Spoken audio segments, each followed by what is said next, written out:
Devara movie నిజంగా చెప్తాను నాకైతే సో కొరటాల శివ గారు ఏంటంటే ఇప్పుడు దెబ్బతిన్న పులిలాగా అనమాట. ఎందుకంటే ఆయన ఆచార్య ఫ్లాప్తో చాలామంది ఆయన క్రిటిసైజ్ చేస్తారు. సో నెక్స్ట్ పురి జగన్నాథ్ మీరు నెక్స్ట్ శ్రీను వైట్ల అది ఇది అని అన్నారనమాట. బట్ డెఫినెట్లీ కొరటాల శివ గారి క్యాలిబర్ మనకు తెలుసు. ఆయన ఆచార్య పక్కన పెట్టేస్తే పాస్ట్ 4 మూవీస్ మిర్చి, శ్రీమంతుడు, భరత్ అని నేను, జనతా గ్యారేజ్ ఎక్కడ మనం తప్పులు పట్టలేమన్నమాట.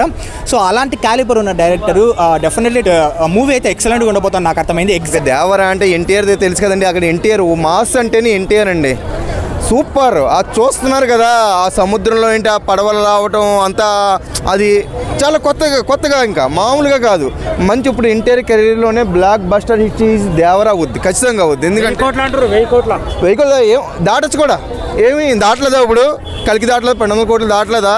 ఏది అది దాటుతుంది మరి. ఎన్టీఆర్ అంటే ఏమన్నా తక్కువ అనుకుంటున్నారా? ఓవర్ మాస్ ఎన్టీఆర్ చాలా బాగుంది. ఇప్పుడున్న సినిమాల్లో కల్లా అంచనాలు ఎక్కువగా ఉన్నాయి. సాంగ్స్ కూడా చాలా బాగున్నాయి కదండి. సాంగ్స్ కూడా చాలా బాగా తీశారు. సాంగ్స్ కూడా బాగున్నాయి. నేను ఎన్టీఆర్ ఫ్యాన్ ఫుల్గా. సూపర్ అండి. Waiting sir.